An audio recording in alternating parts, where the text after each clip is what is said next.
آمنوا اتقوا الله حق تقاته ولا تموتن إلا وأنتم مسلمون. يا أيها الناس اتقوا ربكم الذي خلقكم من نفس واحدة وخلق منها زوجها وبث منهما رجالا كثيرا ونساء واتقوا الله الذي تساءلون به والأرحام إن الله كان عليكم رقيبا.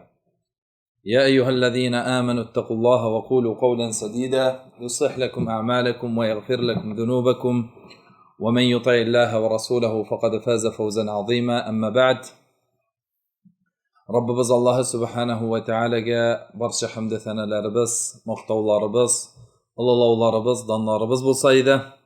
Rahmat ettirib jibarilmish, bizning yaratgan, suygan, ulug'lagan payg'ambarimiz Muhammad Mustafa sallallohu alayhi va sallamga chin ko'ngildan aytgan salovat sharifalarimizda borib erishib tursalar edi. Muhtaram jamoat, Rabbim Allah subhanahu wa ta'alaning ni'mati bilan, rahmati bilan biz bunda jiyildik. Allah subhanahu wa ta'ala jiyillarimizni xayrli jiyillardan qilsin. Ham taralganda endi Rabbim Allah subhanahu wa ta'ala qumu maghfuran lakum, taralığız sizning gunohlaringiz kechirilgan holatda degan holatda bizga taralirga nasib va muyassar aylasin. Muhtaram jamoat, albatta endi bik muhim ham bik kerakli ham baribizga da muhim bo'lgan, baribizga da ma'lum bo'lgan, baribizda uni o'targa tiyish bo'lgan, ham baribizda uning turunda o'ylarga, fikrlarga, ham ul bizning tabiatimizning bir ilishi bo'lirga tiyish, ham bizning ul o'zimizning bolalarimizni, yaqinlarimizni, do'stlarimizni tarbiyalaganda desangmi, o'zingni tarbiyalaganda desangmi, yoki endi o'zingning amallaringni tuzatganda desangmi, bik muhim ham bik важный bo'lgan, bik kerakli bo'lgan faktorning birisi ulda bo'lsa mas'uliyat. O'z ustingga mas'uliyat, ya'ni javoblilikni olu. Javoblilikni olu ham javoblilikni his etu. Men narsagadir javobli. Menim istimda nindidir javoblilik bor. Men agar narsanidir durust ishlamasam, men javobli. Ham men ona ishlarga tiyish, men ona bo'ldirarga tiyish degan, men ona tuzatirga, men ona yaxshirtirga, men ona durustlarga tiyish degan javoblilik hisin ham javoblilikni o'z ustingga olu degan muhim degan aybar bitinimiz ishim muhim. Muhtaram jamoat, narsasing ul javoblilik, ham nechik bo'lasing ul javoblilik, ham qaysi yerlarda, nindi yerlarda ul javoblilik bizning chog'ala ham ko'rine. Bizning javoblilik kun sayin deyarlik, bütün ishlarimizda deyarlik, bütün muomalatlarimizda deyarlik javoblilik bo'lirga tiyish. Ham mana bu javoblilikqa bizni Rabbim Allah subhanahu wa ta'ala Qur'oni Karimda irata ham ayta: إنا عرضنا الأمانة على السماوات والأرض والجبال فأبين أن يحملنها وأشفقن منها وحملها الإنسان إنه كان ظلوما جهولا. Bizdi amanatni mana bu javoblilikni topshirishga tiladikdi, ham biz ularga predlagat etdikdi, taqdim etdikdi. Kimga? Alas-samawat, ko'klarga. Olasizmi? Mana bu islom javoblig'in. Alas-samawati wal ard, yerga. Olasizmi? Islomni ko'taruvni, dinni o'stiruvni, shariatni turg'izuvni. Olasizmi? Wal jibal, ham shulay yo'q tog'larga, kuchli bo'lgan tog'larga. Fa abayna an yahmilnaha wa ashfaqna minha. Ular qarşı kildiler di, yeki buldura almıyız dip eyttiler di. Hem özlerinin kişsizligin bildirdiler di. Ve hamalahal insan. İnsan kişi öz üstüne ol emanetini, ol cevaplılıkını aldı di. Hakikatte ol zalim hem cahildir dip Rabbim Allah Subhanahu ve Teala Ahzab suresinde aytdi. Muhterem cemaat, biz özümüzning istibizga javoblılıkni aldık. Biz her birimizde javobli. Bizning ответственность bor, hem biz narsagedir muhterem cemaat javob beramiz. Hem mana bu javoblılıkni biz özümüzning mas'uliyatni, mana bu o'zimizga olgan amanatni biz yaxshi ittirib ishlarga tiyishmiz. Hem kun sayında doimiy ravishda biz ona tekshirib, biz ona qarab, biz ona tuzatib turga tiyishmiz. Ul bo'lsinmi bizning g'ibodatlarimizda. Biz musulmon bo'larak dinga kirdik, la ilaha illalloh Muhammadur Rasululloh deb aytdik. Hem bizga biz onu baribizda Rabbim Allah'ning ni'mati bilan, Rabbim Allah Teala'ning rahmati bilan baribizda ul javoblılıkni sezamiz. Shuning uchun biz namozga turamiz. Ertangi namozga og'ir bo'lsa-da, jeykinlarida turamiz. Shulaymi? Salqin bo'lsa-da tahoratlar olamiz. Shulaymi? Safarda bo'lsak da namozlarimizni vaqtida o'qirga tirishamiz, masjid topmasak da shulaymi? Hem şulay yok, urazalarımızı qoldirmaymiz. Nafil bo'lsa da, ul urazalarımızı nerse buzmasqa tirishamiz, javoblılıkni sezamiz. Albatta bu javoblılıkni sezu bizning ne sababli? Bizni munbardan silab g'olimlarimiz iratdi, hazratlarimiz anglatdi. Hem bu javoblılıkni biz sezu sababli biz onu tiyishli derecede bulduralgancha o'tiymiz. Elhamdülillah, Allah Teala qabullardan eylesin. Hem soatlarga gel qarab turamiz. Soat necha? Soat 8, soat 7. Namoz vaqti kirdi. Namozni yaxshi ittirib, vaqtida tiyishli ittirib o'qirga kerak degan bitinimizning ko'nglimizda yeri. Bu javoblılık. Hem shulay yo'q. Bizning ikinchi turli, uchinchi turli, 10-chi turli javoblar bor. Ikinchi turli javoblılıkni qarab o'tik ali. Biz onda u javoblılıkni yaxshi ittirib o'tibizmi? Alla endi bizning onda bir-iki kimchiligimiz bormikan, anida qarorga kerak. Bizning oilamiz bor. Bitinimizning xotinlari elhamdülillah hem balalarımız var. Peygamberimiz sallallahu aleyhi ve sellem hadislerde nerse deb aytdi, kullukum ra'in ve kullukum mas'ulun an ra'iyatihi di. Her birigiz ketuvchi hem ketugiz için cevap bereceksiniz di. Kishi, ota kishining o'zining javobliligi, ona kishining o'zining javobliligi, xizmatchining o'zining javobliligi di. Hem her il başlığının özünün cavaplılığı deyip Peygamberimiz sallallahu aleyhi ve sellem bizge aytib bire mine bu cavaplılık hakkında. Hem biz onu anlayız, bilemiz cavaplı ikenligin, gerek ikenligin. Ul cavaplılıkka nerse kire? Ul cavaplılıkka nerse kire? Nindi meseleler kire? En birinci, xotonni, o'zimizning iptashimizni, xotin bo'lsa erin, er bo'lsa xotinin tarbiyalaw. Birga o'tiruv, hem shulay yo'q, birga onarga g'ilim beruv, hem vaqt beruv. Mana bu bek muhim muhtaram jamoat. Oilalarimizni saqlar uchun, o'zimizning oilalarimizni yaxshi ittirib, nig ittirib qoldirir uchun bizga mana bu javoblılıkni sezirga kerak. Men oilam bilan o'tirishga tegish. Har kun Peygamberimiz sallallohu alayhi ve sellem kun sayin хатыны белән, бөтен хатыннары белән, хатыны белән генә түгел, хатыннары белән икенде намазыннан соң утыра иде. Бу аның кагыйдәсе. Һәм икенче тапкыр Пәйгамбәрбез саллаллаһу алейхи ва сәлләм Тирмизидә килгәнчә Шамаил Мухаммадиядә төнен эшкә бүлә иде Пәйгамбәрбез. Беренчесе үзенең эшен ашау, эчү, ял итү, йоклау.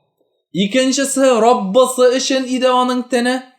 Намаз уку, ибадат кылу, зикр итү, Кур'ан уку. Өченчесе кемгә бирә иде? Хатыны һәм балаларына. Бу сезнең нәрсәгез? Хакыгыз. Алар белән утыра, алар белән сөйләшә, аларның хадисләрен, аларның сүзләрен тыңлый. Гайша радиллаһу анһу анда Муслимдә хадис килә берничә биттән, бөтен кысса 11 хатын турында сөйләп чыга. Ничек булган, ничек яшәгән, ничек алар сөйләшкәннәр, ничек алар эшләгәннәр. Менә булар турында ул хатыннары белән бергә. Һәм инде тәрбия галимнәре әйтәләр, нәрсә диеп?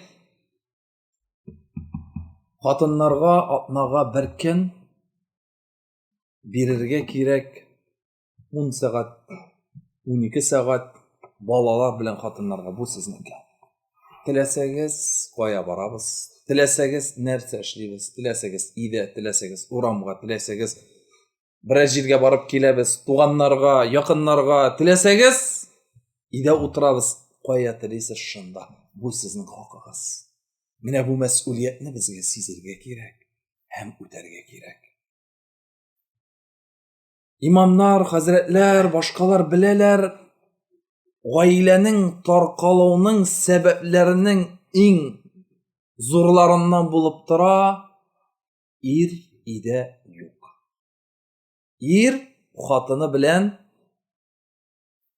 нәрсә сөйләшми. Анарга вакытын бирми.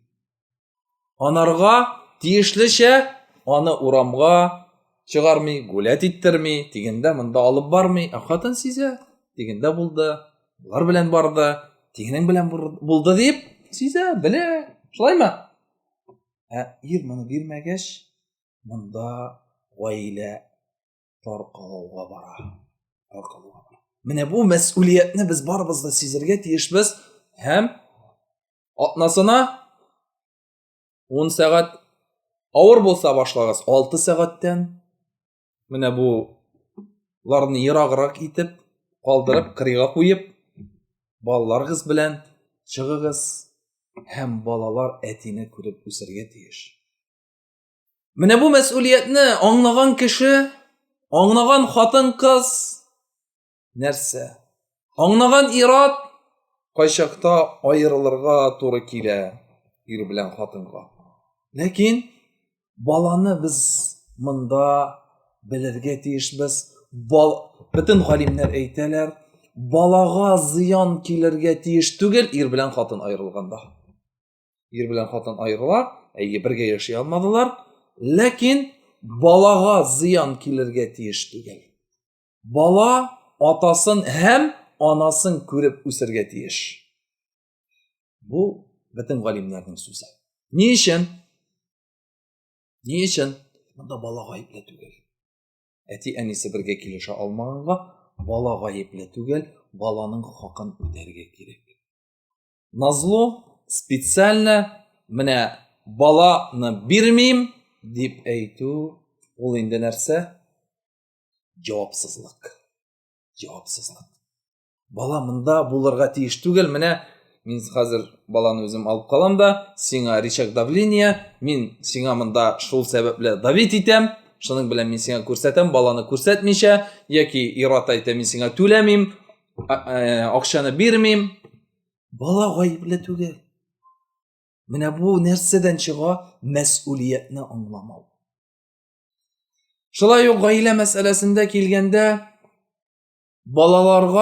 балаларыбызга уку һәм гыйлем бирү, тәрбия бирү мәсьәләсен ата-ана үз өстенә алырга тиеш беренче чиратта. Кайчакта ишетәбез дә, кайчакта шулай үзебез дә уйлыйбыз. Мәктәпкә бирдем.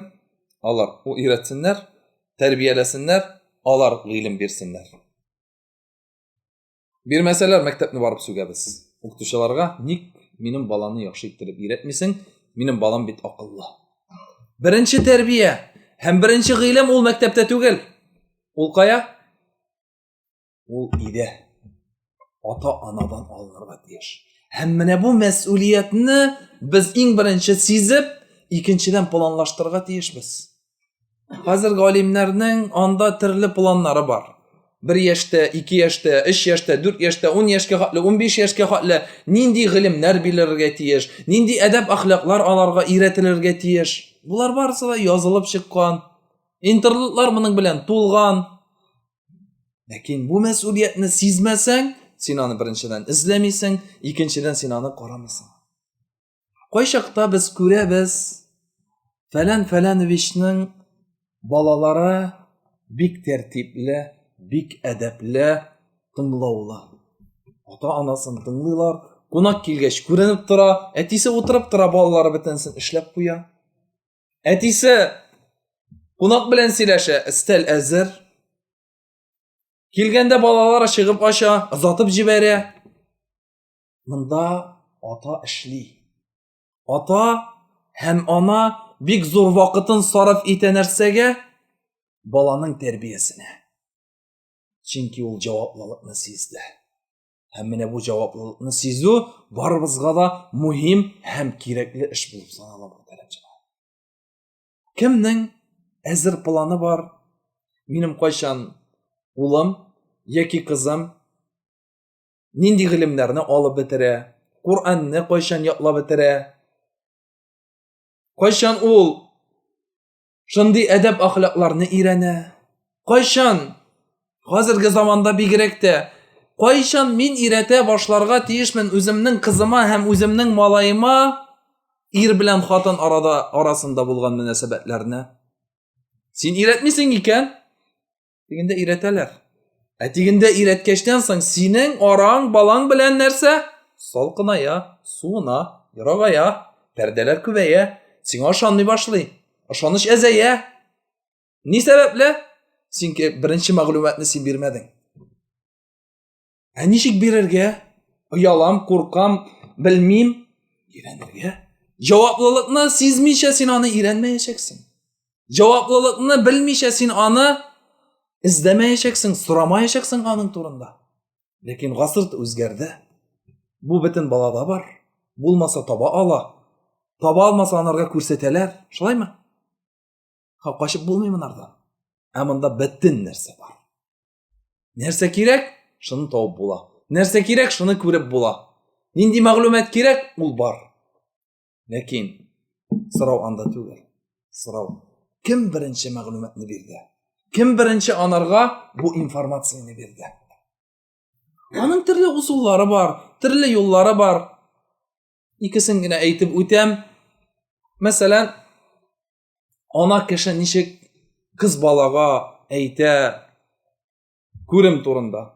Кайбер аналар оялалар моны әйтергә, ничегендә әйтергә дип. Төрле юллар бар, төрле методлар. Берсе булып санала инде моның. Мәсәлән, Рамазан айында әнисе ашый. Һәм шуннан соң китә дискуссия. Баласына өйрәтелгән бит инде Рамазан айында ашарга ярамый дигән. Һәм китә ни өчен ашыйсың дип тигеләй булай. Китә. Әтисе мәсәлән ничек өйрәтә ала, үзе уялса, баласына ничек ир белән хатынның мөнәсәбәте. Чөнки син бирмәсәң, ул без барыбыз да беләбез. Ул информацияны бүген или иртәгә беләчәк. Ләкин анда эш түгел эш. Син менә бу араңны суытмас өчен нәрсә эшләргә кирәк сиңа? Нәрсә эшләргә кирәк? Араны суытсаң, аны җылыту авыр, күпкә авыррак. Шулаймы, юкмы? Аны суытмас өчен. Мондай төрле юллар бар. Минем абыем бар, минем кардәшем бар. Аның белән сөйләшәм. Аның белән минем баламның ояты күпкә әзрәк. Ул аның белән сөйләшеп өйрәтә ала. Аннарсын ахырдан әйтеп куя. Әтең әйтте миңа эшләргә дип. Яки әйтми. Төрле юллар бар. Бу аның 1-2 юлы гына. Ләкин birinchi inisiativa, birinchi ma'lumot bizdan bo'larga tiyиш. Ammo sen mas'uliyatni sezibgina bera olasan. Ular baribir ol informatsiyaga yetdi. Bizda yetdik, sizda yetdingiz, bitini biz yetdik ol informatsiyalarga. Lekin nishik yetdik? Aralar suvundami yo'qmi? Bu bir muhim masala. Chunki aralar jili bo'lganda ko'p narsani sen kirta olasan. Ko'p narsani ala sen o'zgarta olasan. Ala suvinsa og'ir bo'la kirtilgan.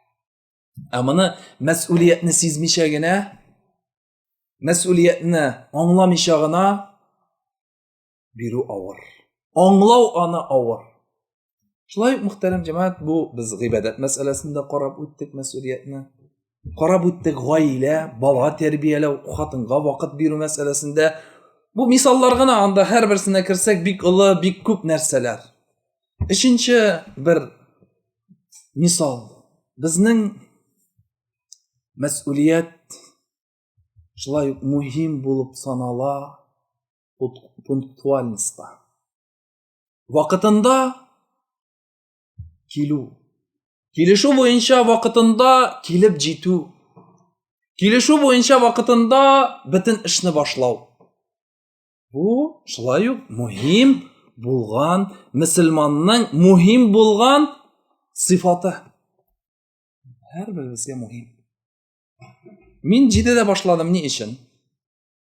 Aytildi menga jidada boshlarga.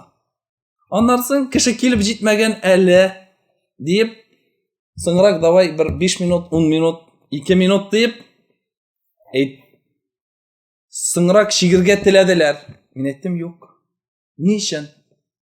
Birinchidan har bir kishi bu mas'uliyatni sezirga tegish. Aytilgan ekan jidada, значит jidada. Men buni chektira olam. Ertaga xatli men bunda kechga xatli silay olam, ayirma yo'q. Lekin narsa ayirma. Kelgan kishining haqqi ko'proq kelmagan kishining haqqına qaraganda. Bu vaqtida kelgan 10 minut, 15 minut oldin kelib o'tirgan. Ne için men ona kittirerga tegish hattoki bir o'zigina bo'lsa da. Kittirga haqqim yo'q. Kittirga haqqim yo'q. Ul mas'uliyatni anglab kelgan. Ul mas'uliyatni ihtirom etib kelgan. Ham men ona kittirga haqqim yo'q. Men ona ihtirom etirga tegish. Ham ul mas'uliyatni anglagan ekan, ul mas'uliyatni men onaga direct ettirib javob berga tegishman. Singa qolgan kishi o'zi javobli.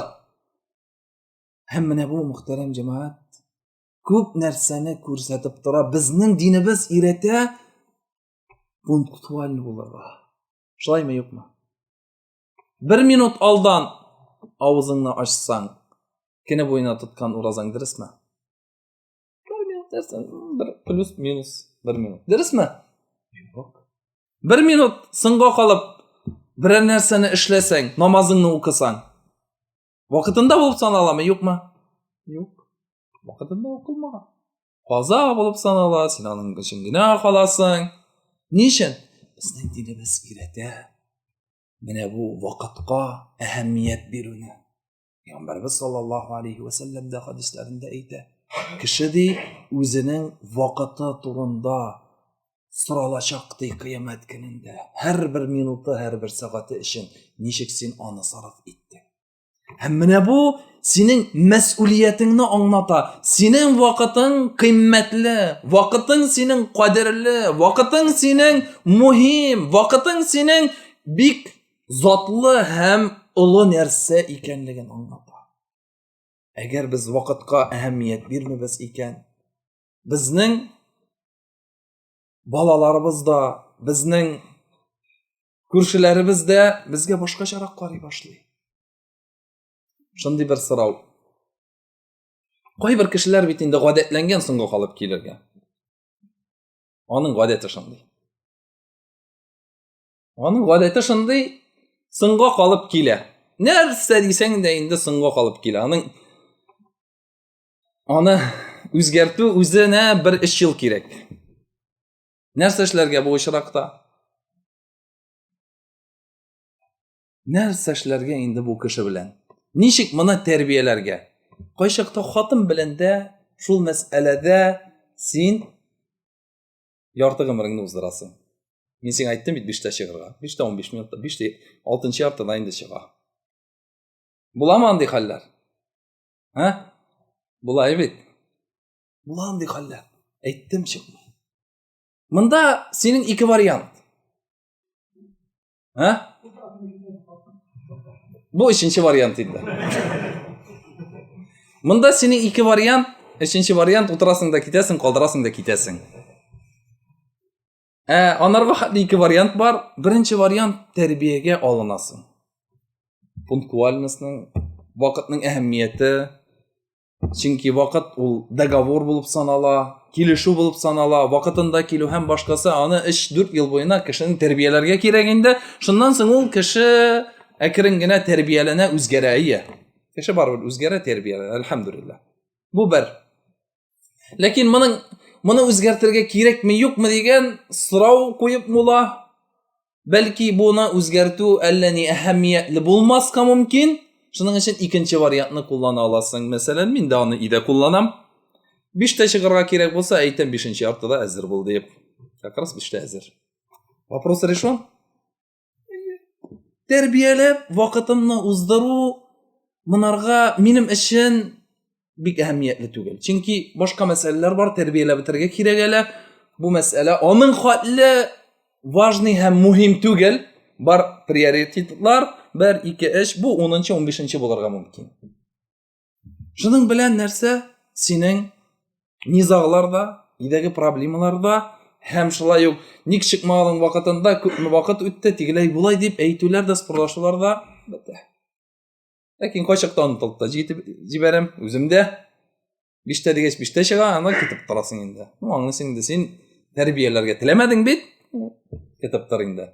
Аның өчен берәр китап тыгып куясың да инде нәрсәгә, яки скачать итәсең телефонга, китап укып утырасың. Яки аны абзый әйткәнчә 3-нче, 4-нче вариант бар инде анда. Шуның өчен тәрбия усуллары бар. Моны син ничек аңлыйсың? Кайчан беләсең менә бу тәрбия усулларын? Әгәр мәс'улиятне аңласаң гына. Мәс'улиятне аңласаң гына. Һәм шулай мөхтәрәм җәмәгать, безнең барыбызда әлхәмдүлиллаһ мәчетләргә йөрибез. Ниндидер мәчеткә, намазга йөрибез, каядыр җомгага йөрибез. Ул безнең бу мәчет булсынмы, башка мәчет булсынмы, ул безнең мәхәллә һәм без анда әлхәмдүлиллаһ батареяга сөялеп утырабыз. Җылы, утлары кабынган, юллар чистартылган, микрофоннар эшли, бөтенесе тәртип. Бу мәс'улияттә синең ничә процентың бар? Уйлаганың бармы? Көн сайын киләсең, чыгасың, керәсең, барасың, киләсең. Ничә процент син менә бу мәс'улиятне алдың? Бу әлбәттә бик мөһим мәсьәлә, мөхтәрәм җәмәгать. Ник ул бер кешегә генә яки 2 яки 3 кешегә генә ул бөтен мәс'улият ята? Кайчан син килеп сорыйсың? Имамнан, яки мәзиннән, яки монда идарә итүчедән, нинди булса да мәс'улият алыйм әле үз өстемә. Бер яктан ул әҗр, савап, икенче яктан үзеңне мәс'ул итеп, җаваплы иттереп сизәсең. Уммәткә ниндидер файда китерәсең. Пәйгамбәрбез саллаллаһу алейхи ва саллям заманында бер кара хатын кыз бар иде. Аның эше нинди иде? Мәчетне җыештыру, мәчетне чистарту. Алган бу хатын кыз нәрсә? Шул мәс'улиятне үз өстенә. Һәм җыештыра, паклый, пөхтәли, бөтен нәрсәне эшли. Көннәрдән бер көнне Пәйгамбәрбез Мәдинәгә кайта.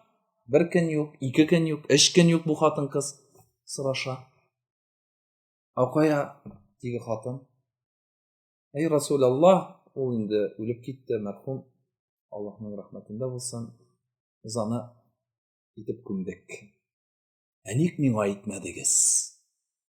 Күрәсезме, ничек Пәйгамбәрбез бу мәс'улиятле кешене олылый. Кара, хатын кыз, бер нинди туганы да булмый. Ләкин Onun üstünde zor mesuliyet bulu sebeple Peygamberimiz onu Allah'ı nik min ayetmediniz di. Anlarsın nerse işli? Kürsetigiz min onun kabrin di. Bir ay ötken bula. Bara kabrine yanadan cenaze namazını okuy. Burası mesuliyet. Mesuliyetken indi Peygamberimiz sallallahu aleyhi ve sellem beye bire. Hem elbette sen birer mesuliyetini alasın iken meşitteme, mahalledeme, medresedeme, başka jirdeme, mektepteme, yeki okuyturgan jirindeme, yeki bir jirdeme ol elbette Allah vazife bulup sanala. Sen var bundan yerisin. Sana ecir savab. Peygamberimiz sallallahu aleyhi ve sellem o vazifeni Allah'an. Hem şulay bizimizning balalarımızna da terbiyelegende işlerini bigrek de 7-8 yaştan so'ng Peygamberimiz sallallahu aleyhi ve sellem namazını bizge misal ittirip koya. Muru avladakum bis salati li sab'in. O'zingizning bolalarigizga 7 yosh to'lg'achdan so'ng ularga amr etigiz di namoz o'qirga, o'qiymi o'qimaymi ansa sening ish tugul. 10 yoshdan so'ng endi ularga sug'irga da yar edi. 3 yil bo'yina podrяд aytib kelgandan so'ng.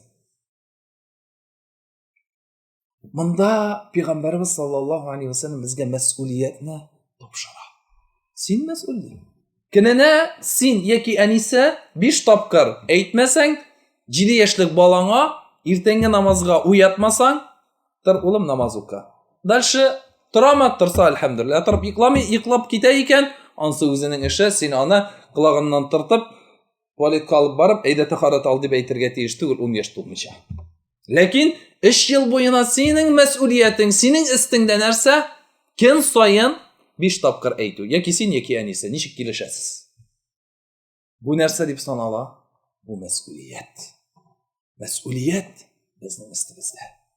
Hem şolay yo'q masalan, qo'y bir uylarni ko'rasing, mashalloh, tabarakalloh. Aytmisha qariyava erta bilan ishista. Yurt chista. Qo'y birlarining azrak aytkashdan so'ng ishlana. Qo'y birlarining anardanda ostaroq birga ishlagandagina ishlana. Agar aytib bir ikki kun ida bo'lmasa, ul nishikdir ishlanmisha qola. Hammana bu mas'uliyatni bigrakda malayinga 10 yoshdan ortiqroq ekan yoki qizing 10 yoshdan zo'rroq ekan, 10 yosh tirasi ekan, buni akringina topshira boshlarga kerak. Ipi ishin sen javobli. Ipi ida yo'q ekan, kim mas'ul, kim javobli? Bitinisi ati istina bo'lirga tegish tugul, bitinisi ani istina bo'lirga tegish tugul. Kim javobli ipi bo'lmasa, kim javobli ida musir yashiga to'lsa, kim javobli agar savat sabolar yuvilmasa, kim javobli agar ida tertib bo'lmasa, javobli kishilarni qo'yu iratu mas'uliyatga bolalarni yoshdan o'q. U bizning bobolarimizda o'zimiz bilamiz. Bor edi, shilaymi? 10 yoshdan shilaymi abi? 10 yoshdan o'sha anda nindidir ishlar onlarga yuklangan. Bilmayim, sen ishlarga tegish, nishik ishlaysan, nishik uni yirib chiqasan, mening ishim tugul. Aytilgan senga, zadaniya qo'yilgan, ishlanirga tegish. Mana bu mas'uliyatni topshiruv muhtaram jamoat, bek muhim masala bizning dinimizda. Chunki u ertaga ilangashdan so'ng ko'p ayriluvlarning sababi narsada bo'lib sanala. Mana bu mas'uliyatni ham bilan idora eta bilmau. idora eta bilmay. Nechik sarf etirga, nechik mana ishlarga, nechik tegina ishlarga. Akringina yana qo'y birlar sabr etib alhamdulillah. O'tdik ul masala bilan. O'tdik ul tajribani o'tdik. Lekin anik biz ul tajribani kichkinadan olmaylik. Nega o'zimizning bolalarimizga kichkinadan o'rgatmaymiz? Mana ham shulay masalan qo'noq kela ekan 11 yoshlik 12 yoshlik bolang bor. Onarga shunday mas'uliyatni topshirishga kerak. Birinchidan qo'noqni qarshi olu. Sen bo'lasingmi ida yo'qmi, ul qarshi olav. Bilirga tegish. Sen qarshi olding ekan. Bir so'zsiz bolang salom berib chiqdi. Salom berganda ikkinchi qo'li bilan sanab bora. Necha kishi? Дегенде барды, бөтен эшне үтәде. Әйдәгез, рәхим итегез. Мәс'улият тапшырылган, эш үтәлә. Әлбәттә инде анардан да олырак нәрсә, уже 12, 13, 14 яшькә җиткәндә үзе белеп эшләү дигән мәсьәлә. Минем укытучым инде бу гаилә тәрбиясе мәсьәләсендә әйтә, минди электрга да үзем түлим, бөтен ЖКХларны үзем түлим, газга да, гадәттәгечә инде. Тегесендә үзем эшлим, кибетләргә дә барып, базарга да барып бөтен әйберне алып кайтам. Аннарысын ди, уйлый башладым, фикерли башладым, гыйлем ала башладым бу мәсьәләдә. Һәм санап чыгардым якынча күпме тиеш. Балаларымны җыйдым. Һәм балаларым белән килештем. Менә сезнең зур абыегыз, ул өйдә шул эшләрне алабыз, әйдә килешәбез. Әйдә, мин сиңа хәзер тапшырам, баштан инде башлаган әзәзләп, тапшырам мәсәлән 2000 сумны. Син җаваплы шул мәсьәләләргә. Аннарысын инде бөтен финансыны, идарә итә торган бөтен финансыны анарга тапшырдым. Һәм әйттем, әгәр менә мин ай сайын шул сумманы сезгә биреп барам, кала икән ул суммадан ел азагында нәрсә телисез шуны аласыз, кая телисез шунда сәфәргә барасыз. Бүлмәдән чыгабыз ди, утсына ди хәзер. Бер кисәк ипи бер каяда ыргытылмый ди. Халыкта бер нәрсә дә тигә бозылып ятмый ди. Бөтен нәрсә иде тәртип ди. Лишний әйберләр әзәя башлады ди. Кирәкмәгән әйберләр алынмый ди. Сәфәргә барырга кирәк бит алазагында.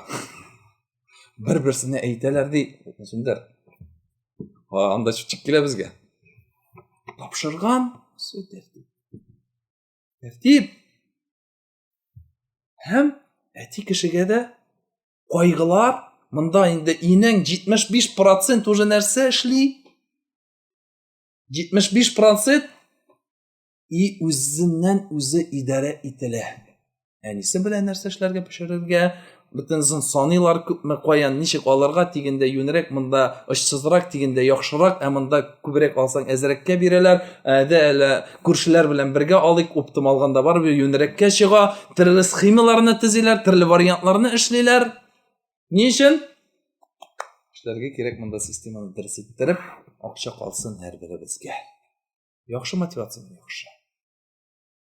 Әти дә ял итте. Үзенең эшләре белән шөгыльләнергә китте. Гыйлем алырга да вакыты калды, дәресләргә йөрергә дә, анда Аллаһ Тәгалә анарга мөмкинчелек бирде күбрәк. Һәм шулай ук иде әлхәмдүлилләһ тәртиптә бер каяда исраф ителми, бер каяда сарыф ителми кирәкмәгән нәрсә. Әлбәттә, мин дә аны ул 10 елдан бирле сөйләде. Мин дә әлхәмдүлилләһ куллана башладым. Әлбәттә, әле минем әле кызым үсеп кенә килә 10 яшькә, ләкин күп нәрсәләрне инде ул эшләп килә, әлхәмдүлилләһ. Һәм финанси мәсьәләсе куелган потолок. Аннан узырга ярамый. Теләсәгез нәрсә эшләгез. Бар потолок.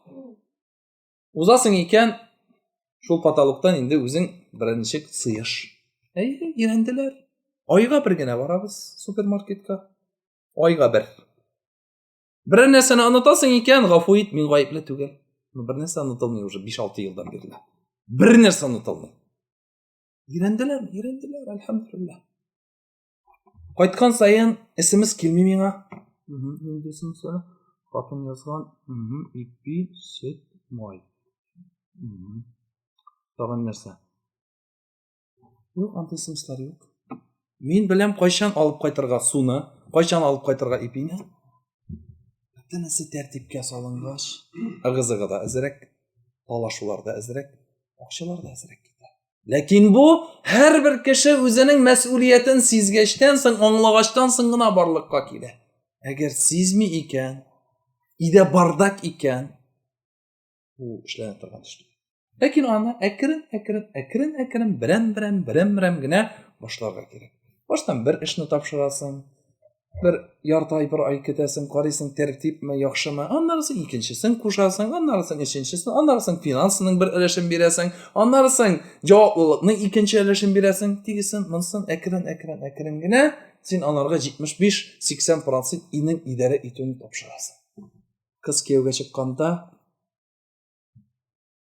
chef повар любой narsani pishira biladi. Andi bilan uchrashdikmi? Yigitlar. Uylandik, qiz bütün narsani bilmaydi. Ovulda balki biladir, shaharda. Yigit idora eta bilmaydi, necha narsa olirga, qo'yan olirga. Chunki u Ironda atisini ichib ola, shalay yoki yaqin supermarketga borib ola, unda qiybat. Shuning uchun muhtaram jamoat, bunda yigit uylanganda, qiz kuyovga chiqqanda polni azir.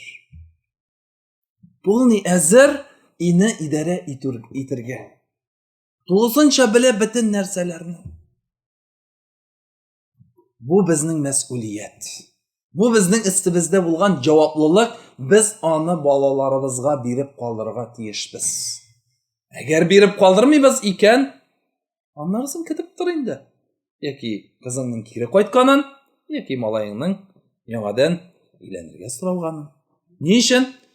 Sen bunda bu problemada bir taraf, bir ilishni sen de o'zing ko'tarishga tiyish. Chunki vaqtida sen ishlamading. Mashg'ul bo'lib yurding turli narsalar bilan. Mas'uliyat bizning mana bu jihozga qarata. Nindi mas'uliyatlarimiz bo'lirga tiyish. Jihozlarga qarata. Telefon, kompyuter, planshetlar, turli sotsiyallarga kiramiz. Turli narsalar. Onda da bizning zo'r mas'uliyat bo'lirga tiyish. WhatsApplardan jiberganda, VKontaktelarga yozganda, Facebook, Twitterlarga kirganda, Instagramga yozilganda, подписаться etkanda, nindi mas'uliyatlar bizning? Eng zo'r mas'uliyatning birisi tekshirmagan xabarni qaramau ham jibermau. Ko'pmi informatsiyalar kela, tekshirilmagan. Barmi andilar? To'lganmi andi WhatsApplar? Turli informatsiyalar kela. Kimdir jibere, hem anlarsın ochiqlana, qo'shanla. Big ko'p informatsiyalar bara zbor deganlarga oqcha jiyabız degan. Chin ko'ngildan jiberamiz. Tekshirdingmi sen onu? Tekshirdingmi sen onu?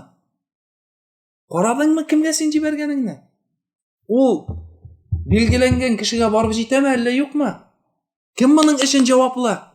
Barmi javobli kishi? Mana men javobli. Qardoshlar, mana mening ismim. Dilasangiz mening turimda informatsiyani любой kishidan so'rag'iz. Men ul kishiga oqshani topshirachaqman. Barmi? Tekshirdingmi sen? Jiberding, Allohning rahmatiga olsin. Lekin mas'uliyat qo'ya. Qo'ya mas'uliyat tushdi. Jiberganda men Alloh taolo bizga zakatni berganda kimning ustida mas'uliyat zakatni durust yerga beruvga? Oluvchimi, alla beruvchimi? Beruvchining mas'uliyati. Sen bererga tegish molingni durust yerga. Sadaqa masalasi boshqacharoq endi, lekin zakat masalasi shunday. Kimning mas'uliyati?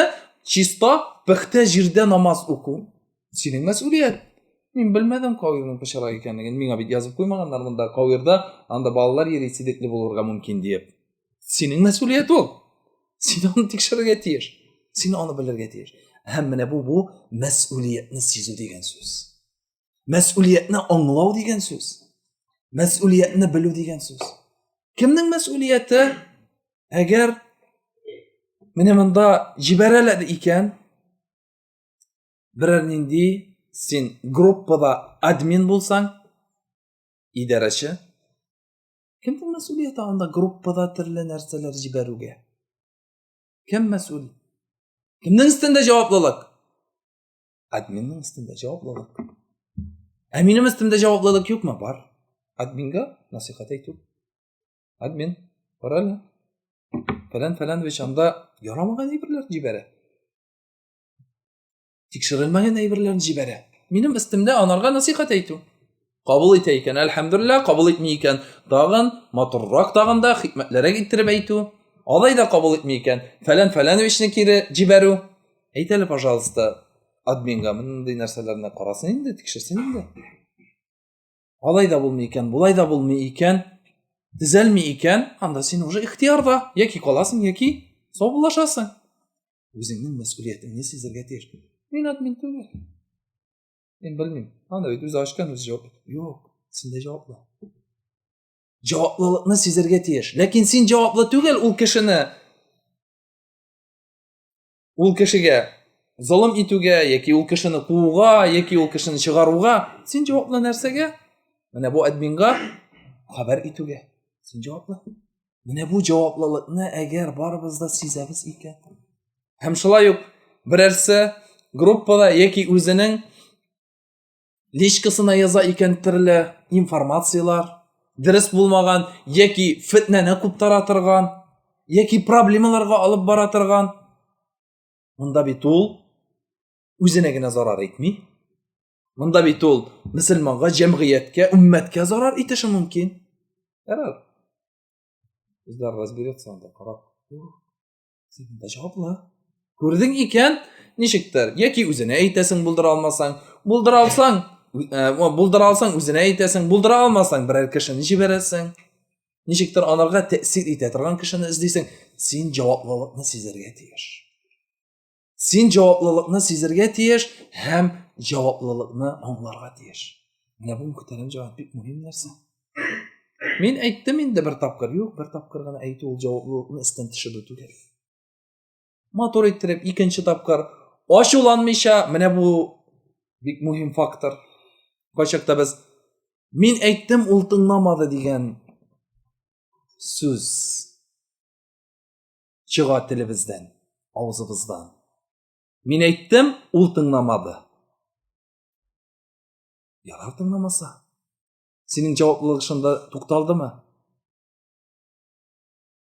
Юк. Башка юлны эзлә. Икенче кеше аша, яки анарга SMS җибәр, яки анарга берәр кеше китап бирсен, яки аның дусты анарга килеп әйтсен. Менә бу проблеманы ничектер безгә төзәтергә кирәк. Һәм мин никадәрдер җаваплылык дигән нәрсәне сизергә тиешбез. Җаваплы дигән нәрсәне без аңларга тиешбез. Пәйгамбәрбез саллаллаһу алейхи ва салламның сахабалары бу җаваплылык мәсьәләсен бик яхшы аңладылар. Шуның өчен дә инде алар нәрсә эшләделәр? Пәйгамбәрбез саллаллаһу алейхи ва салламның рөхсәтеннән башка бернинди эш эшләми иделәр. Уммәткә кагылышлы яки җәмәгатькә кагылышлы, уммәткә кагылышлы эшләрне рөхсәтсез эшләми иделәр. Ни өчен? Чөнки җаваплы кешеләр. Инде мелочевкаларны кая анда җаваплы булырга мөмкин? Мин яки минем дустым аны эшли. Инде уммәткә кагылышлы булган эшләрне җаваплы. Субординация дигән мәсьәләне алар бик каты аңлый иделәр. Шуның өчен сахабалар, мәсәлән, Ханзала килде кем янына? Пәйгамбәрбезнең дәресеннән чыгып китте дә: "Эй Расулаллаһ, Пәйгамбәрбезнең дәресеннән чыгып китте дә өенә кайткачтан соң, шуты мин күңелем үзгәрде бит әле монда, йөрәкләр үзгәрде.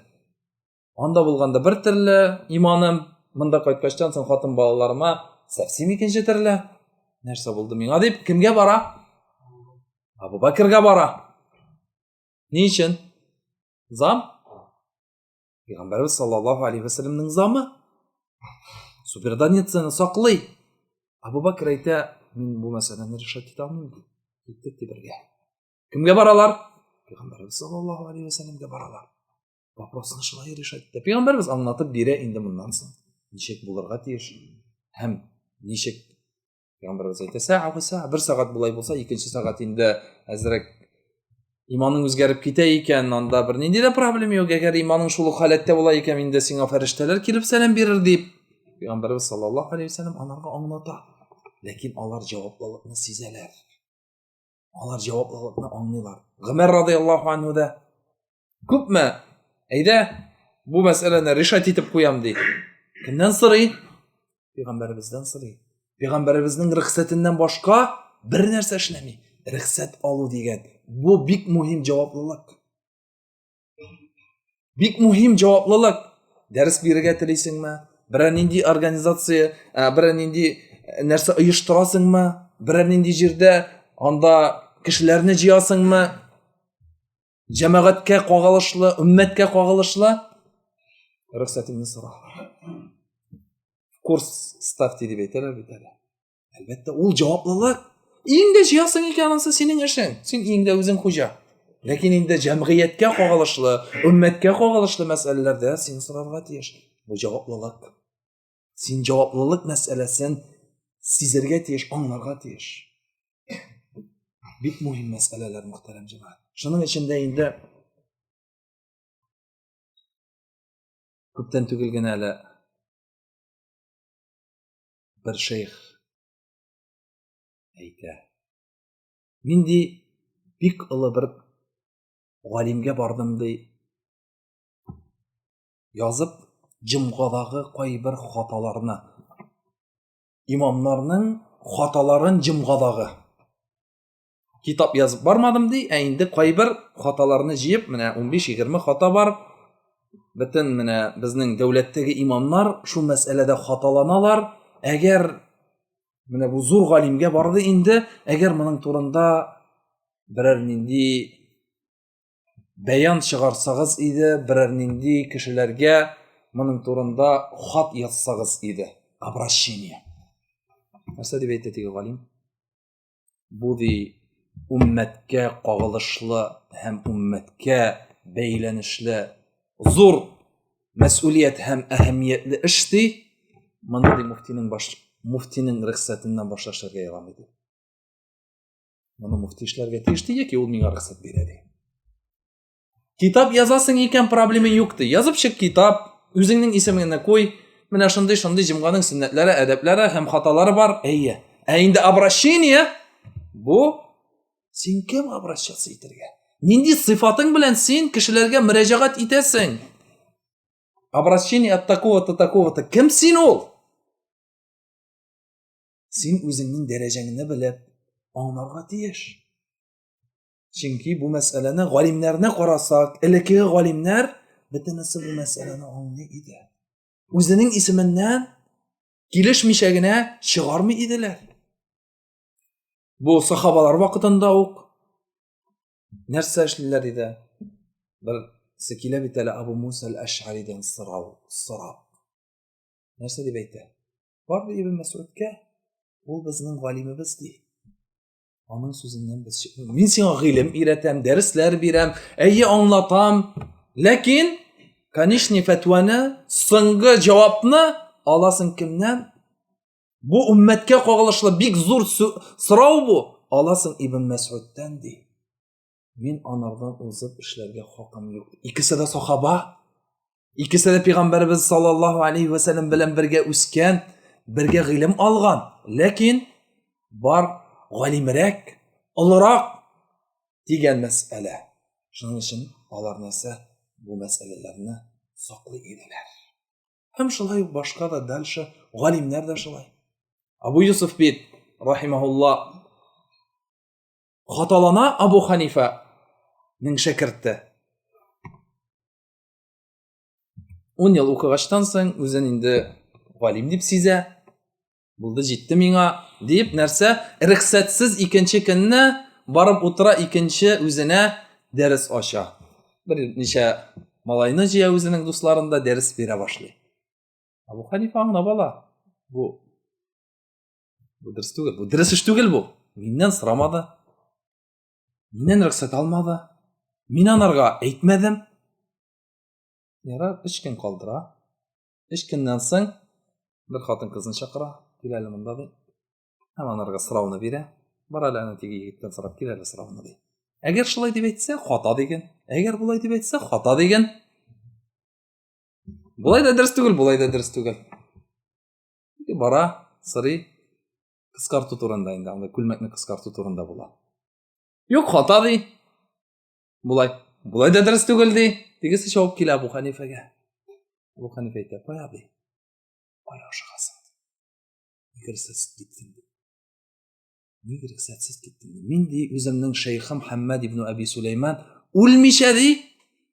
Мин ди китмәдем ди. Үземә ачмадым ди дәрес. Малик рахимахулла әйтә, мин ди Мәдинәдә ди 70 галим миңа тәзкия биргәнче 70 галим мине син лайыклы менә бу урынга утырырга дип әйтмичә ди, мин утырмадым ди. 70 галим әйтте ди миңа, син утырырга тиеш, әйдә утыр дип шуннан соң гына утырдым ди. Галимнәр бу мәсьәләне аңлый иделәр. Бу мәсьулиятне һәм һәрберебездә бу мәсьулиятне аңларга тиеш. Шуның өчен галимнәр үзләренең шәкертләрен өйрәтә иделәр. Әйдә, син инде 10 ел укыдың, 5 ел укыдың, әйдә хәзер аны миңа яңалар килде, 3-4 кеше, менә шунда утырасың, буларны укытасың. Мәсьулиятне тапшыра белә иделәр, һәм мәсьулиятне аңлата белә иделәр. Кайчан чыгып китәргә, кайчан үзләре җибәрә иде, кайчан җибәрми иделәр. Менә бу мәсьулият дигән мәсьәлә мөхтәрәм җәмәгать, бөтен безнең тормышыбызда. Шулай ук машина йөрткәндә мәсьулият бармы? Бармы машина йөрткәндә мәсьулият? Римнне каптыру, правилалар белән йөрү, бу мәсьулият. Син моның өчен җаваплы. Бер яктан мөселманны күрсәтәсең син, исламыңны күрсәтәсең, менә мөселманнар нинди әдәпле, ахлаклы, алар закон правилалар белән йөриләр. Сотовый белән йөргәндә. Сейчас. Да. Бу мәсьулият син үзеңнең тәнеңә, үзеңнең Аллаһ Тәгалә әманәт иттереп биргән тәнеңә син мәсьул, җаваплы. Күпме кешеләр менә шулай үлде? Күпме кешеләрнең аварияга эләгүнең сәбәбе нәрсәдә? Сотовый белән сөйләшеп бару ярар инде, ансы күпкә җиңелрәк булса да, язышып бару, SMS-ларны уку, WhatsApp-ларны карау, видеоларны, күпме кеше үлде? Менә бу мәсьулиятне аңламау, мәсьулиятне белмәү. Айырма нәрсәдә галимнәрнең фәтваларын ишеткәнегез бар бит, 120-дән арттырып, бәрелеп үлгән булса, ул үзенең нәфсесенә һәм үзенең җанына ул салган белән бер дәрәҗәдә диеп, яки үзенең әманәтенә хыянат кылган диеп әйтүче галимнәрне ишеткәнегез бармы? Аларның вакытта сотовый булмады. Ләкин айырма нәрсәдә? Син алдыңа ике күзеңне ачып карап барырга тиеш. Булай карыйсың икән монда. Бер секундта ничә метр үтәләр әле? 40 метр. 90 белән барганда 40 метр үтәсең син. Уйлап кара. Күпме юкмы? 40 метрда нәрсә булырга мөмкин? Мәсьулиятне аңларга кирәк безгә. Шалтыраталар беләм. Навигаторны куярга кирәк, аңлыйм. Ләкин мәсьулият дигән мәсьәлә. Кайчакта хаталанасың, ләкин гел асыл иттереп аласың. Бу бит инде мәсьулияткә Аллаһ Тәгалә сиңа биргән әманәткә хыянат кылу дигән нәрсәләр. Шулаймы, юкмы? Һәм син аның янында утырып барасың икән, кисәтмисең икән, син дә мәсьул. Ул аварияга эләксә, син кая? Син исән калышың мөмкинме? Мөмкин. Үлешең мөмкинме? Тоже мөмкин.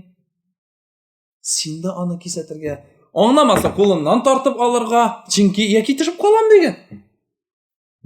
Ничек инде монда мине дә хауф-хәтәргә итәсең?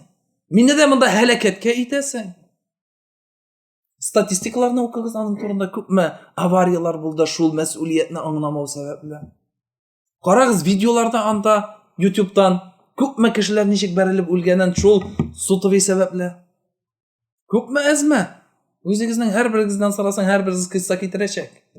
Менә фәлән дигән тигесе, монса абыем, апам, дустым, күршем, туганым. Шулаймы, юкмы? Ни сәбәпле? Мәс'улиятне аңламау. Нинди мәс'улият? Синең тәнең әманат. Аллаһ Тәгалә сиңа әманат иттереп, сине җаваплы кылды үзеңнең тәнеңә. Һәм син аларга мәс'ул, син аларга җаваплы. Әгәр җаваплылыгыңны аңламыйсың икән, монарга каршы киләсең икән, син хыянатчы.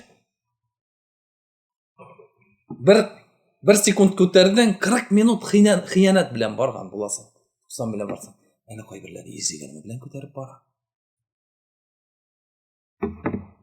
Шуның өчен мөхтәрәм җәмәгать, бу бик мөһим мәсьәлә, мәс'улият дигән. Без үзебезнең җаваплылыгыбызны аңларга тиешбез бөтен сферада. Машинада булсынмы, өйдә булсынмы, мәчеттә булсынмы, базарда булсынмы, мәктәптә булсынмы, эштә булсынмы? Эштә мәс'улият. Безнең вакыт бармы әле, юкмы? Хәзер. Иртә белән 5-тә азан. Кешеләр монда арыганнардыр инде, туктатыйк бәлки. Намаз укыйк. Әллә дәвам итикме тагын бер 10 минут? Хәзрәт, ярар. Әгәр берәрсе каршы килсә, туктыйбыз. Ярар, мөхтәрәм җәмәгать. Эштәге мәс'улиятне карап үтик әле. Ансы да бик мөһим, бик четерекле мәсьәлә ул. Син эшкә урнашасың договор белән. Килешү. Нинди договор дип әйтә? Трудовой договор. Шулаймы? Без анда килешеп кирәбез. Яки тел белән, ансы да договор шулай ук, яки язылып подпислар куеп. Икесе бер дәрәҗә шәригатьтә, тел белән килешүдә һәм шулай ук язылып килешүдә икесе бер дәрәҗәдә. Син 8-дән 5-кә хатлы эшлим дип, нәрсә эшлисең? Вакытыңны шәригатьнең күзлегеннән караганда, син менә бу 8 сәгатеңне үзеңнең начальнигыңа яки директорыңа яки анда управляющийга сатасың. Менә сезгә минем 8 сәгать вакытым, сезгә ул нәрсә сатылды. Күпмегә? 40 мең сумга. 30 мең сумга күпме зарплата аласың. Бу сезнеке, акча минеке. Соңга калып киләсең икән 5 минутка. Синең малың халалмы? Менә бу 5 минут синең малың харам. Харам. Ни өчен? Чөнки син әл-муслимун аля шурутихим ди Пәйгамбәр саллаллаһу алейһи ва саллям. Мөселман кешеләр үзләренең шартларын, үзләренең вәгъдәләрен, үзләренең килешүләрен, договорларын үтиләр ди. Син монда 5 минут соңга калдың, үтәмәдең 5 минут вакытыңны. Дәрескә соңга калуда гынах юк. Ләкин мәс'улиятеңнең каушавы сизелә. Инде эшкә калуда мәс'улият каушаган инде. Монда әле син гынах аласың. Син харам малны ашыйсың шул 5 минутыңны. Яки син аны кайтарырга тиеш, эштән соң 5-тән соң тагын 5-10 минут каласың. Үтә бетерелгән. Яки гафу итәсең. Хуҗаңнан мәшәлләр. Менә мин соңга калып килдем инде. Гафу итегез, башка алай эшләмим. Нинди бер нәрсә, яки әйдәгез минем зарплатамнан кисеп калыгыз, тотып калыгыз. Яки әйдәгез мин эштән соң эшлим, яки иртәрәк киләм. Бер ничек минем малымны халалләштерергә кирәк. Бу синең мәс'улиятең, аның мәс'улияте түгел, синең малың халал булуда. Синең мәс'улиятең. Син аның өстендә тырышырга, син аның өчен кайгырырга тиеш. Ул түгел. Кайчакта киләбез. Сатучыларга яки мөрәҗәгать итәбез. Без бер нинди эш белән бер нинди конторага кергәчтә, мәктәпкәме, кибеткәме сатучы. Да, час, минутку. Да. Бөтенебезгә ошамый, шулаймы? Шулай утырганы. Сутовый белән нәрсәдер язылышып утыра 1 минут яки хәтта ки 3 секунд утырса да, без үзебезнең күңелебездә нәрсә эшли башлыйбыз? Нәфрәт уяна башлый. Клиентны булар яхшы иттереп кабул итми дип, шулаймы әгәр сатучы булса, әгәр инде конторада булса, ачулана башлыйбыз. Всё, хватит, давай инде минем эшемне. Син бит монда мәс'ул. Син бит монда җаваплы. Сиңа бу эш тапшырылган. Син ул эшне тулысынча урынына җиткереп, яхшы иттереп эшләргә тиеш. Шулаймы, юкмы? Бер кемгә дә ошамый. Шуның өстенә әле син, әгәр шулай утырасың икән, эшең була торып, телефонда карап, утырасың икән, эшең була торып, син монда нәрсә? Генә каласың. Малың шулай ук харәмгә керә башлый. Аннары соң инде менә нигә авырулар чыкты, нигә минем малым бәрәкәтсез? Кем гаепле? Нигә минем малым менә җитми миңа? Гел, ту хатын авырый, ту балага бер нәрсә булган, ту машина анда ватылып чыккан. Ник? Аллаһ Тәала, әлхәмдүлилләh, сине чистарта бу дөньяда, кыямәт көненә калдырмас өчен. Чистарта. Ләкин нәрсәгә ул? Әйдә, баштан хәләлләштер малыңны.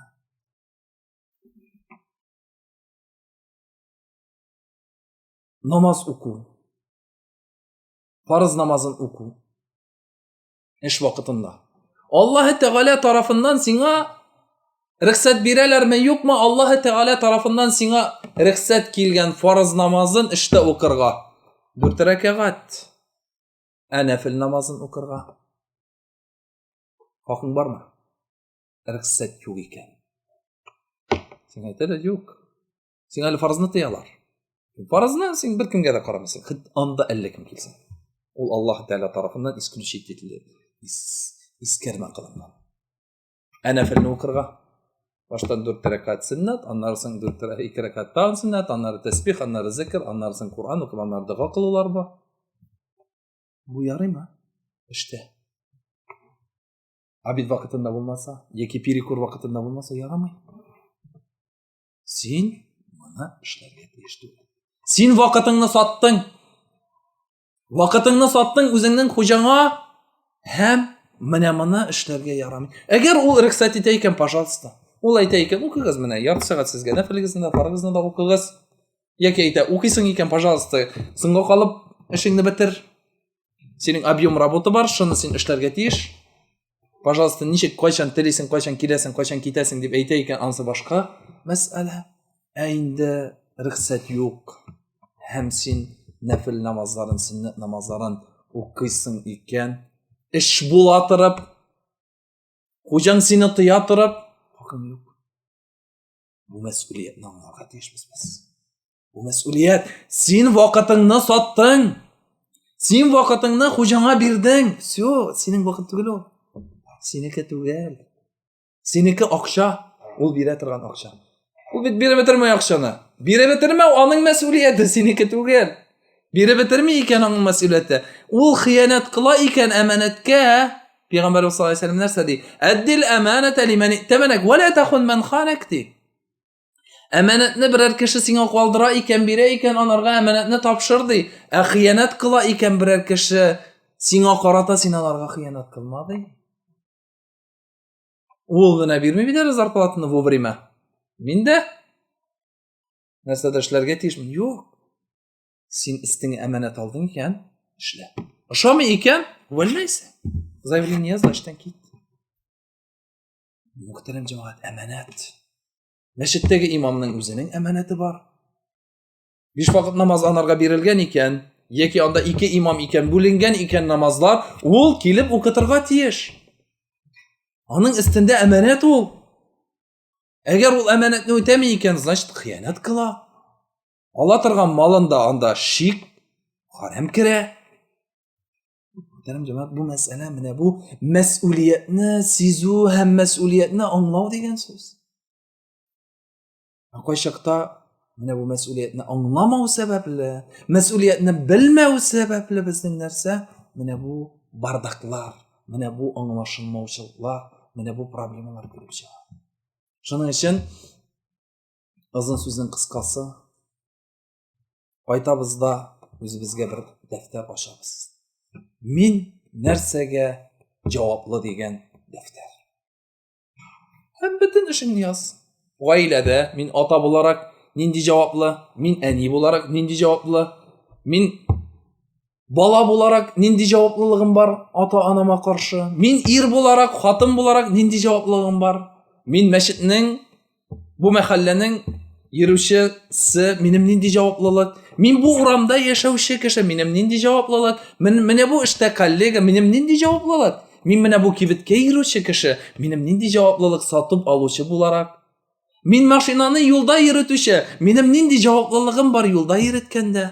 Мин ана теге фәлән-фәләновичнең дусты, минем нинди җаваплылыгым бар анарга карата?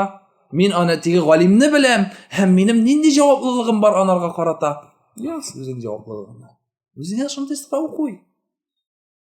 Үзеңне үзең тикшер, хасибу анфусакум ди Умар радиллаһу анху кабла ан тухасабу. Үзегезне хисап кылыгызны, сезне хисап кылыр көн җиттинче ди.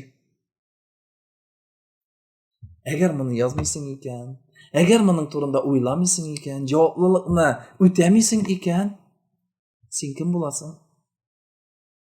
Җавапсыз. Җавапсызлык синдә була. Мәс'улиятне Аллаһ Тәгалә сиңа биргән әманәтне үтәмәгән буласың. Сиңа кеше буларак, шуның өчен дә инде Аллаһ Тәгалә әйтә: "Иннаху кана залумен җахула" ди. Ул зулым итүче һәм надандыр иде ди. Кешене Аллаһ Тәгалә сифатлый менә шул әманәтне биргәннән соң Куръанда. Без залим һәм надан булырга тиеш түгел. Аллаһ Тәгалә кисәтә монда: "Булмагыз ди залим, булмагыз ди надан." Әгәр җаваплылык юк икән, без нәрсә белән аерылып торабыз? Фәлән Сергей фәлән Иваннан, намаз укымаучы анда Илдар белән Марселдән нәрсә белән аерылып торабыз? Безнең җаваплылык юк икән. Аларда үзенең тормышында җаваплылык юк. Сала да, йөри дә, бара да кайта. Җаваплылык юк. Бер яктан аның җаваплылыгы булмаса, безнең икенче яктан җаваплылык юк. Җаваплылык, әлхәмдүлилләһ, Аллаһ Тәгаләнең рәхмәте, безнең күпчелек мөселманнар җаваплы. Аңлыйлар һәм намазларын үз вакытында укыйлар. Әлбәттә бу җаваплылыкны алар үтиләр. Уразаларын тоталар һәм ничек кенә авыр булмаса да, нинди генә кызу көн булмаса да җаваплылыкны үтиләр. Әлхәмдүлилләһ. Гаиләләребезне карап торабыз, әлхәмдүлилләһ, без җаваплылыкны үтибез. Балаларыбызны тәрбиялибез, барыбер әлифбаны өйрәтәбез, Кур'ан аятларын өйрәтәбез һәм аларга гыйлем шәргый гыйлемне бирәбез. Әлхәмдүлилләһ, җаваплылык. Мәчет ябык икән, кем беләндер барып сөйләшәбез, әйтәбез: "Ник мәчет ябык? Ник монда су юк?" дип, ниндидер җаваплылыкны сизәбез, эшлибез без аны. Юл керәлмәгән икән, кемгәдер 112гәме яки фәләнгәме, тегенгәме шалтыратабыз, юлларыбыз керәлмәгән, әйдәгез әле, керәгез әле дип. Күрәбез икән кайбер кешеләрнең, кайбер туганнарның, кардәшләрнең дөрес булмаган нәрсәне җибәрүне, анда да без җаваплылыгыбызны сизәбез һәм анарга насихат бирәбез. Әлхәмдүлилләһ. Мәчеткә киләбез, үз вакытында намазларыбызны үз укыйбыз, үз вакытында җаваплылыкны сизәбез. Әгәр менә бу истәл куелмаган икән, лектор килгәчтән соң, кемдер барыбер куймыйча калдырмый, кемдер үзенең җаваплылыгын сизә дә китереп куя. Микрофон кабылмаган икән, кемдер аны килә дә кабыза. Әгәр видео күренми икән, аны кемдер килә дә эшләп китә. Әлхәмдүлилләһ, җаваплылыгыбыз безнең бар. Ләкин монда анда гына сорау түгел, җаваплылыгыбызны төзәтеп бетерик, арттырыйк, камилләштерик, яхшыртыйк. Шуның турында сүз бара. Чөнки җаваплылык ул бик зур, бик әһәмиятле нәрсә.